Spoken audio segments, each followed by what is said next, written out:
سب سے پہلے چلے جاتے ہو، قرآن جلد بازی میں نہیں پڑھنا چاہیے۔ وہ میرے سمجھانے پر خاموش رہا۔ میں نے پوچھا کہ تمہارے لباس پر خون کیوں لگا ہوتا ہے؟ کیا تمہیں کوئی چوٹ لگی ہے یا پھر کوئی تمہارے ساتھ مار پیٹ کرتا ہے؟ میں اس سے سوالات کر رہا تھا۔ اس کا رنگ پھیکا پڑ گیا۔ وہ بولا کہ جناب میں بالکل ٹھیک ٹھاک ہوں، مجھے کوئی چوٹ نہیں لگی، نہ ہی مجھے کوئی مار پیٹ کرتا ہے۔ میں نے اسے کہا کہ تو پھر کیا وجہ ہے، شلوار پر خون کیوں لگا ہوتا ہے؟ تو وہ نظریں چرا کر بولا کہ میں نہیں جانتا، شاید ایسے ہی لگ جاتا ہوگا۔ اس کے انداز سے ظاہر ہو رہا تھا وہ مجھ سے بات چھپا رہا ہے۔ میں نے اسے کہا کہ گھر کا کوئی بھی بڑا ہو تو وہ اسے لائے، بات کرنا چاہتا ہوں، مگر اس لڑکے کے جواب نے مجھے ساکن کر دیا۔ وہ بولا کہ میرے گھر میں کوئی نہیں، میں اکیلا رہتا ہوں، مجھے اس لیے جلدی جانا ہوتا ہے کیونکہ میں اپنے لیے کھانا پینا بھی خود بناتا ہوں، اور میں ایک جگہ پر مزدوری کرتا ہوں جہاں پر مجھے صرف کچھ دیر کی چھٹی ملتی ہے، جس دیر میں آ کر میں قرآن پڑھ لیتا ہوں۔ مزدوری کا سن کر میں ٹھٹک گیا اور اس سے پوچھا کہ وہ کہاں کام کرتا ہے؟ تو وہ بولا کہ وہ ایک کسائی کے پاس کام کرتا ہے، شاید اسی لیے اس کے لباس پر بھی خون لگ جاتا ہوگا کیونکہ وہ گوشت بنوانے کا کام کرتا ہے۔ ہر بار اس کے سوال پر میں مزید سے مزید الجھتا چلا جا رہا تھا۔ میں نے اسے پوچھا کہ کیا تمہارا مالک اچھا انسان ہے؟ تو میرے سوال پر وہ عجیب سے لہجے میں بولا کہ میرے لیے اچھا ہے، مجھے وقت پر میری اجرت دیتا ہے، تو پھر وہ اچھا انسان ہی ہے۔ اس کے گھما پھرا کر دیے گئے جواب پر میں اندر سے ٹھٹکا تھا۔ میں نے دکان کے بارے میں پوچھا کیونکہ میں اس کے مالک سے بات کر کے اسے یہ سمجھانا چاہتا تھا کہ وہ لڑکے کی قرآن کی چھٹی کا دورانیہ بڑھا دے، کیونکہ قرآن جلدی جلدی اور بھاگ دوڑ میں نہیں پڑھا جاتا، جبکہ وہ روزانہ 5 منٹ کے لیے آتا تھا اور واپس بھاگ جاتا تھا۔ میں نے یہ بات لڑکے کو بتائی تو اس کا رنگ اڑ گیا۔ وہ جلدی سے بولا، آئندہ میں وقت پر آؤں گا اور تحمل سے قرآن پڑھا کروں گا، لیکن میں جلدی یاد کر لیتا ہوں تو سبق سنتے ہی مجھے چھٹی دے دیا کرے۔ میں چپ ہو گیا۔ وہ لڑکے کو جانے کی اجازت دی۔ وہ لڑکا چلا گیا، مگر میں سارا دن اس کے بارے میں سوچتا رہا۔ میں نے اپنے دوسرے شاگردوں کو بلا کر اس لڑکے کے بارے میں پوچھا تو سب بولے کہ اس لڑکے نے اپنے بارے میں کبھی کسی کو کچھ نہیں بتایا تھا، نہ کبھی کسی سے دوستی کی تھی۔ وہ اسکول نہیں جاتا تھا، وہ صرف شام کے وقت مسجد میں نظر آتا تھا، وہ بھی تھوڑی دیر کے لیے۔ وہ کس جگہ رہتا ہے، کیا کام کرتا ہے، کسی کو نہیں پتا تھا۔ مجھے پریشانی ہو رہی تھی، مجھے لگا کہ کوئی اس لڑکے سے غلط کام کروا رہا ہے۔ میں نے اسے بات کرنے کی 2-3 بار کوشش کی مگر وہ ٹال مٹول سے کام نہیں لینے لگا۔ ایک روز میں نے اسے سب سے آخر میں چھٹی دی اور جب وہ تیزی سے جانے لگا تو میں بھی اس کے پیچھے چل پڑا۔ وہ لڑکا تیز قدموں سے آگے بڑھ رہا تھا، یوں جیسے اسے کہیں پہنچنے کی جلدی ہو۔ میں بھی کچھ فاصلے پر اس کے پیچھے چل رہا تھا۔ وہ چلتے چلتے اچانک ایک نہایت چھوٹے سے علاقے میں پہنچا۔ اس نے جب وہاں پر ایک جھونپڑی نما گھر میں قدم رکھے تو میں رک گیا۔ میں باہر کھڑا رہا، میں نہیں چاہتا تھا کہ اسے پتا چلے میں نے اس کا پیچھا کیا ہے۔ شاید وہ لڑکا اپنا بھرم رکھنا چاہتا تھا۔ اس کا جھونپڑی نما بسیدہ سا گھر دیکھ کر مجھے افسوس ہو رہا تھا۔ مجھے لگا کہ اگر میں اندر چلا گیا تو لڑکا مجھے دیکھ کر شرمندہ ہو جائے گا۔ ابھی میں یہ سوچ کر واپسی کے لیے پلٹا ہی تھا کہ مجھے اس جھونپڑے نما گھر کے اندر سے عجیب و غریب آوازیں آنے لگی۔ میں ٹھٹک کر رکا ہی تھا کہ تبھی لڑکیوں کے رونے کی اور چیخنے کی آوازیں آنے لگی۔ میں ان آوازوں پر ساکن رہ گیا۔ اس لڑکے نے مجھ سے کہا تھا کہ اس کے گھر میں کوئی نہیں رہتا، وہ اکیلا تھا، نہ اس کی بہنیں تھیں نہ ہی ماں، تو پھر یہ لڑکیوں کی آوازیں کیسی تھیں؟ میں نے خود اس لڑکے کو اس گھر میں جاتے نہ دیکھا ہوتا تو یقیناً یہ سمجھ لیتا کہ وہ گھر کسی اور کا ہے۔ میں چاہ کر بھی ان آوازوں کو نظر انداز نہیں کر پایا تھا۔ میں دبے پاؤں آگے بڑھ کر جھونپڑے میں جھانکا تو میری نظریں پھٹی کی پھٹی رہ گئیں، کیونکہ سامنے نہایت کم سن چھوٹی سی 2 لڑکیاں بیٹھی تھیں۔ ان کی حالت بہت زیادہ خراب تھی اور وہ چیخ چیخ کر رو رہی تھی۔ وہ لڑکا ان کے سامنے بیٹھا ان پر جھکا ہوا تھا۔ آہٹ پر اس لڑکے نے سر گھمایا تو مجھے دیکھ کر گھبرا گیا۔ ظاہر ہے اس نے مجھے دیکھنے کی توقع نہیں کی تھی۔ اس نے لڑکیوں کے وجود پر جلدی سے ایک چادر ڈال کر ان کا جسم چھپایا اور مجھے غصیلی نظروں سے دیکھنے لگا۔ میں اس لڑکے کے تیور پر حیران تھا۔ میں نے کچھ دیر پہلے جو منظر دیکھا تھا وہ مجھے ابھی تک بے یقینی میں مبتلا کر رہا تھا اور شرمندگی کی بجائے مجھے گور رہا تھا۔ مجھے یقین نہیں آیا کہ وہ لڑکا اس چھوٹے سے جھونپڑے میں 2 لڑکیوں کے ساتھ موجود تھا۔ نہ جانے ان کا ان سے کیا رشتہ تھا۔ مجھے لڑکیوں کی روتے ہوئے چہرے نظر آ رہے تھے، وہ سر جھکائے سہمی ہوئی سی بیٹھی تھی۔ میں نے غصے سے لڑکے کو کہا کہ تم ان بچیوں کے ساتھ کیا کر رہے ہو؟ وہ بولا کہ یہ میری چھوٹی بہنیں ہیں، آپ یہاں سے جائیں، یہ ہمارے گھر کا معاملہ ہے۔ مجھے اس کی بات پر غصہ آ گیا۔ میں نے اسے جتایا کہ تم نے کچھ دن پہلے مجھ سے کہا تمہارا کوئی بھائی بہن نہیں ہے، تو پھر یہ چھوٹی بہنیں کہاں سے ٹپک پڑی؟ مجھے ان لڑکیوں کی حالت دیکھ کر یقین ہو گیا کہ وہ ان کو زبردستی وہاں رکھے ہوئے تھا۔ لڑکیوں کے چہرے پر خوف اور تکلیف کے آثار تھے۔ لڑکیوں کے پاس جانے لگا تو یکدم وہ لڑکا میرے سامنے آ گیا اور مجھے دھکا دے کر بولا کہ میری بہنوں کے قریب آنے کی کوشش مت کرو اور یہاں سے جاؤ، یہ ہمارا ذاتی معاملہ ہے۔ میں نے اسے بولا کہ بہنوں کے ساتھ یہ سلوک کون کرتا ہے، اور اس نے تو کہا تھا کہ اس کا کوئی حل نہیں۔ وہ چیخنے لگا کہ میں نے کسی وجہ سے سچ چھپایا تھا، مگر یہ میری بہنیں ہیں اور میں نہیں چاہتا کہ میری بہنوں کو کوئی اور دیکھے۔ میں نے اسے غصیلی نظروں سے دیکھا اور کہا کہ اصل میں تو تم یہ نہیں چاہتے کہ تمہارا یہ چہرہ کوئی دیکھے، تم اپنی بہنوں کے ساتھ کیا کر رہے تھے۔ وہ بچیاں سہم کر ہم دونوں کو دیکھ رہی تھی۔ لڑکا مجھے ہر حال میں بھیجنا چاہتا تھا۔ میں نے اسے کہا کہ میں لڑکیوں کی مدد کیے بغیر یہاں سے نہیں جاؤں گا۔ مجھے لگ رہا ہے کہ تم جیسے جنگلی وحشی لڑکے نے انہیں یہاں پر قید کیا ہوا ہے۔ مجھے یہ بھی جھوٹ لگ رہا تھا کہ وہ اس کی بہنیں ہیں۔ وہ لڑکا معمولی شکل کا تھا جبکہ وہ دونوں لڑکیاں نہایت خوبصورت تھیں۔ میں نے لڑکیوں کو دیکھتے ہوئے نرمی سے کہا کہ اگر یہ لڑکا ان کے ساتھ زبردستی کر رہا ہے تم مجھے بتا سکتی ہیں، میں ان کی مدد کرنے کو تیار ہوں۔ مگر ان کے جواب نے تو مجھے حیرت سے گم کر دیا۔ وہ دونوں بولیں کہ وہ ان کا گھر ہے اور انہیں اس لڑکے کے پاس رہنا ہے۔ ایک لڑکی نے کہا کہ یہ ہمارا بھائی ہے اور ہماری ماں نے مرنے سے پہلے کہا تھا کہ ہم بھائی کے بغیر کبھی گھر سے نہ نکلے۔ میں ان کی بات پر ہکا بکا رہ گیا۔ وہ لڑکیاں واقعی اس کی بہنیں تھیں۔ مجھے دکھ ہوا کہ وہ اپنی بہنوں کے ساتھ کیسا سلوک کرتا تھا۔ میں نے لڑکیوں کے وجود پر پھیلی چادر پر خون کے دھبے دیکھے تو میری کن پٹی کی رگ سلگنے لگی۔ میں نے لڑکے سے کہا کہ تم گھٹیا انسان جانتے ہو تمہاری بہنیں معصوم ہیں، ان کا کوئی ٹھکانہ نہیں اور ان کا تمہارے علاوہ کوئی سہارا بھی نہیں، تو تم اس بات کا ناجائز فائدہ اٹھانے لگے، ان کی معصومیت سے کھیل رہے ہو۔ مجھے شدید غصہ اور بے بسی محسوس ہو رہی تھی۔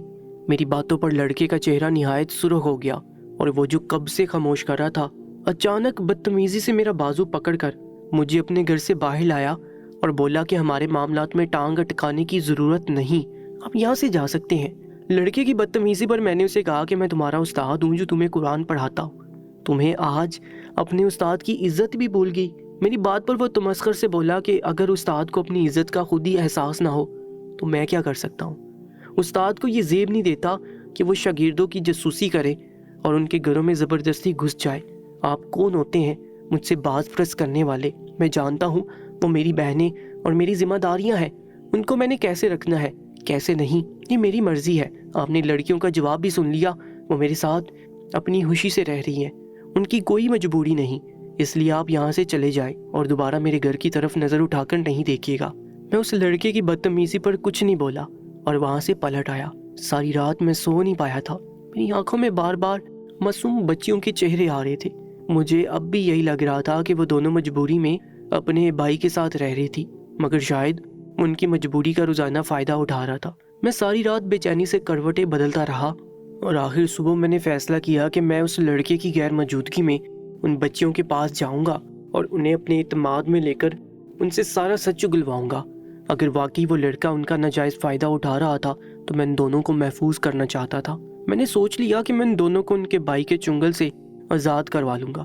اگلے روز اپنی سوچ کے مطابق میں دن کے وقت چھپ کر جب پہنچا تو یہ دیکھ کر میرے ہوش اڑ گئے کہ نہ وہاں لڑکا موجود تھا نہ ہی لڑکیاں۔ میں پریشان ہو گیا، شاید اپنا ٹھکانہ نظر میں آ جانے کے بعد وہ لڑکا ٹھکانہ بدل چکا تھا۔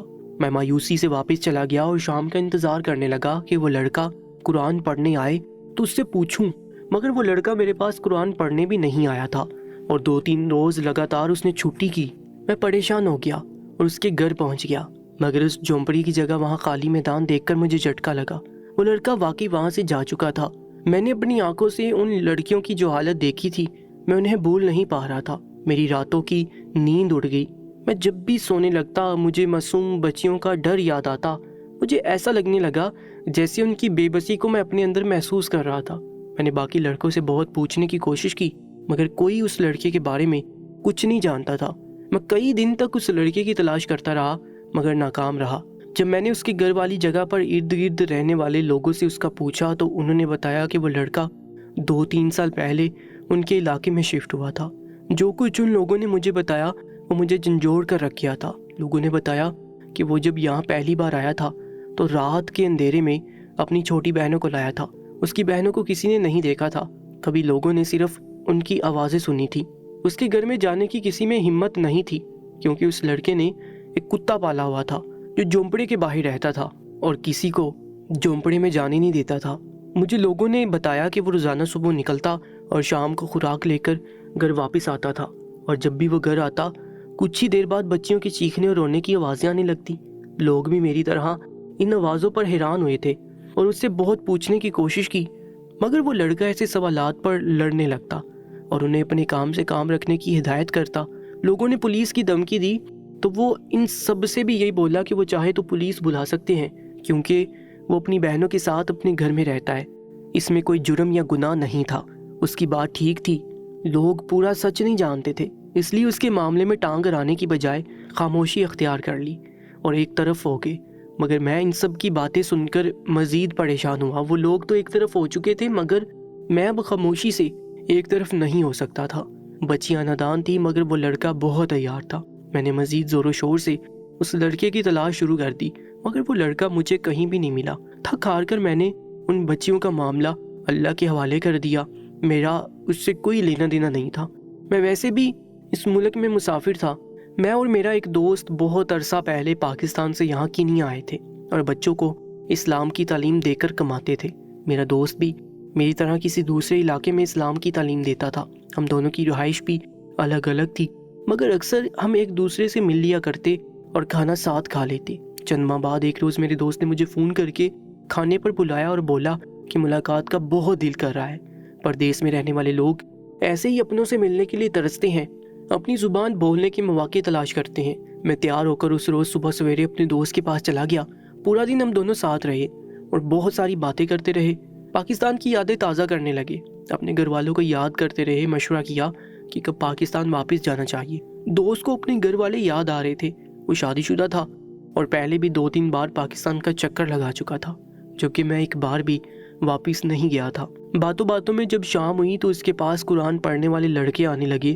میں ایک طرف بیٹھ گیا تھا، تو بھی میری نظر قرآن پڑھنے کے لیے آنے والے لڑکوں پر پڑی تو میں اچھل کر رہ گیا، کیونکہ ان لڑکوں میں وہی لڑکا بھی شامل تھا جسے میں اتنے ماہ تلاش کرتا رہا تھا۔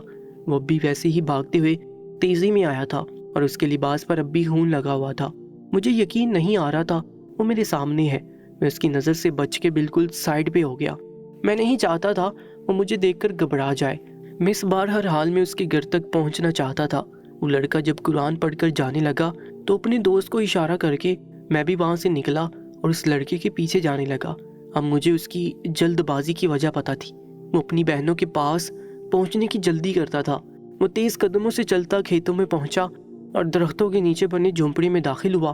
میں نے اسے پیچھے سے پکار کر روکا تو وہ مجھے دیکھ کر پریشان ہو گیا، اور یقیناً وہ حیران بھی ہوا تھا کہ میں نے اتنے ماہ بعد بھی اسے یاد رکھا اور اس کا پیچھا کرتے وہاں پہنچ گیا۔ وہ مجھ سے بولا کہ آپ نے مجھے کیسے ڈھونڈا؟ میں نے اسے کہا کہ دیکھو، میں صرف تمہارے بارے میں جاننا چاہتا ہوں۔ میں پچھلے چند ماہ سے تمہارے لیے بہت پریشان ہوں۔ تم قرآن پڑھنے بھی میرے پاس نہیں آئے۔ اگر تمہیں کوئی پریشانی ہے یا کوئی مشکل ہے تو تم مجھے بتا سکتے ہو۔ میں لڑکے سے سوال کر رہا تھا، مگر میرا دل چاہ رہا تھا میں جلدی سے جھونپڑی میں جا کر بچیوں کا حال پوچھوں جو نہ جانے اب کس سال میں تھیں۔ وہ لڑکا سرد لہجے میں بولا کہ میں بالکل ٹھیک ہوں، میں نے اپنا ٹھکانہ بدل لیا، اس لیے قرآن پڑھنے نہیں آیا۔ میں نے بے اختیار اسے پوچھا کہ تمہاری بہنیں کیسی ہیں؟ وہ بولا کہ میری بہنیں سے آپ کو کیا کام ہے، جبکہ اس روز ساری بات کلیئر ہو گئی تھی۔ میں نے اسے کہا کہ جب میں نے اس کے گھر والوں کے بارے میں پوچھا تھا تو وہ اپنی بہنوں کو کیوں چھپا گیا تھا؟ اگر وہ مجھے بتا دیتا تو اس میں کوئی حرج نہیں تھا، میں اس کی بہنوں کو اسے چھین نہیں رہا تھا۔ میرے سوال پر وہ لڑکا سر جھکا گیا اور پھر کچھ توقف کے بعد بولا کہ میں نہیں چاہتا تھا لوگوں کو میری بہنوں کے بارے میں خبر ملے، اس لیے سب سے یہی بولتا تھا کہ میں اکیلا ہوں۔ میں اس کی بات پر حیران نہیں ہوا، وہ اپنے اعمال چھپانا چاہتا ہوگا اس لیے جھوٹ بولتا رہا۔ پھر بھی میں نے اس سے پوچھا کہ اس نے ایسا کیوں کیا؟ بولا کہ میں ایک تفصیل آپ کو نہیں بتا سکتا، یہ میرے گھرانے کا مسئلہ ہے۔ وہ ایک دم سختی سے بول کر وہاں سے جانے لگا تو میں نے اس کا بازو پکڑ لیا اور اسے زبردستی روک کر بولا کہ مجھے میرے سارے سوالات کا جواب دے کر جاؤ گے تو میں تمہارا پیچھا چھوڑ دوں گا، ورنہ اسی طرح تم جہاں جاؤ گے میں تمہارے پیچھے آ جاؤں گا، کیونکہ میں سب کو اپنے ذہن سے نکال نہیں پا رہا۔ میں صرف تمہاری مدد کرنا چاہتا ہوں، اور اگر تم غلط ہو تو میں تمہیں ایسے جانے نہیں دوں گا۔ ان بچیوں پر میں ظلم و زیادتی برداشت نہیں کروں گا۔ میری اس بات پر وہ لڑکا مجھے گہری نظروں سے دیکھنے لگا اور پھر بولا کہ اندر آ جائیے، اندر بیٹھ کر بات کرتے ہیں۔ شاید اسے میری بات پر یقین آ گیا تھا۔ اس لڑکے کے ساتھ اس جھونپڑی میں گیا تو سامنے دونوں بچیاں سکون سے سو رہی تھی۔ انہیں دیکھ کر مجھے یکدم دلی اطمینان محسوس ہوا تھا۔ میں نے اسے کہا کہ مجھے بتاؤ آخر کیوں تم بہن بھائی اکیلے رہتے ہو اور تم اپنی بہنوں کے ساتھ ایسے سلوک کیوں کرتے ہو؟ میرے سوال پر وہ لڑکا کچھ دیر بعد بولنا شروع ہوا۔ اس نے مجھے اپنے بارے میں سب کچھ بتا دیا، جسے سن کر میں شرمندہ بھی ہوا اور حیران بھی۔ اس لڑکے نے بتایا کہ اس کے والدین کی بہت پہلے وفات ہو چکی تھی، وہ بہنیں اس کی ذمہ داری ہیں۔ اپنی بہنوں کی حفاظت کے لیے وہ لڑکا کبھی بھی ایک جگہ ٹک کر نہیں رہ پایا۔ جب لوگ اس کی بہنوں کی طرف متوجہ ہوتے وہ ٹھکانہ بدل لیتا۔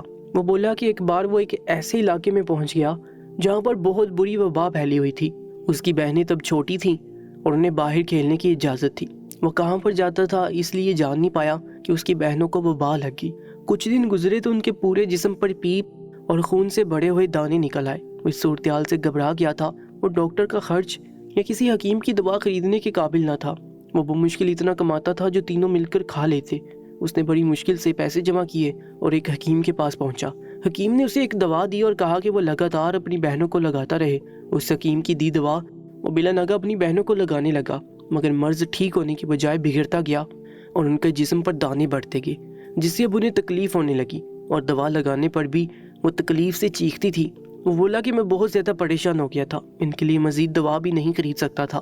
تھک کر میں نے صرف ڈیٹول خریدا اور اس سے میں روزانہ اپنی بہنوں کے تکلیف دہ دانے صاف کر کے ان کو نیا کپڑا باندھ دیتا تھا۔ میرے پاس اتنا وقت نہیں تھا کہ میں بار بار لباس بدلتا یا دھوتا، اس لیے وہ قمیض اتار کر دوا لگاتا اور پھر صاف قمیض پہن لیتا، مگر اس کی شلوار پر اکثر خون لگ جاتا تھا۔ وہ بولا کہ میں اکثر رات کو اپنی بہنوں کے زخموں کی خود صفائی کرتا ہوں، جس پر وہ روتی تھیں تو لوگ غلط مطلب لیتے تھے، مگر وہ کسی کو سچ نہیں بتا پایا کیونکہ اسے ڈر تھا وہ بھاگا سن کر لوگ انہیں اپنے علاقے سے نکال دیتے۔ اس کی صفائی اور احتیاط کی وجہ سے وہ خود بھی وبا سے بچا رہا اور اس کی بہنیں کافی حد تک ٹھیک ہو چکی تھی۔ پھر وہ سر اٹھا کر بولا، میں گھٹیا انسان نہیں ہوں، مجھے اپنی بہنوں سے بہت محبت ہے، میں صرف ان کا علاج کرتا ہوں، مگر لوگ یہ بات نہیں سمجھ سکتے، نہ ہی میں لوگوں کو بتانا چاہتا ہوں۔ میری بہنوں کو جو وبا ہے اگر لوگوں سے ملتے تو انہیں بھی وبا چمٹ جاتی، اس لیے میں بہنوں کو اکیلا رکھتا ہوں۔ میں روزانہ ڈیٹول کے پانی سے نہاتا ہوں اور خود کو بڑی مشکل سے بچایا ہوا ہے۔ مجھے سب بتا کر وہ خاموش ہو گیا اور میں شرمندگی سے زمین میں گڑ گیا۔ میں اسے کیا سمجھاتا، اور وہ معصوم لڑکا اپنی بہنوں کو ماں اور باپ بن کر پال رہا تھا، ان کا کیا رکھتا تھا؟ اس کی جگہ کوئی اور ہوتا تو شاید اپنی بہنوں کو چھوڑ کر جا چکا ہوتا۔ میں نے نظر گھما کر بچیوں کو دیکھا تو وہ سکون سے سو رہی تھی اور پہلے سے بہتر لگ رہی تھی۔ میں نے اس لڑکے سے معافی مانگی، اس سے کہا کہ وہ بہت عظیم انسان ہے جو لوگوں کی سوچ اور شک سے لاپرواہ صرف بہنوں کا سایہ بنا ہوا ہے۔ دوستو، ایسی ہی سچی کہانی اور سچے واقعات کے لیے ہمارے YouTube چینل کو سبسکرائب کر لیجیے گا۔ انشاءاللہ ملاقات ہوگی ایک نئی ویڈیو میں۔ اپنا بہت زیادہ خیال رکھا کریں، تب تک کے لیے اللہ نگہبان۔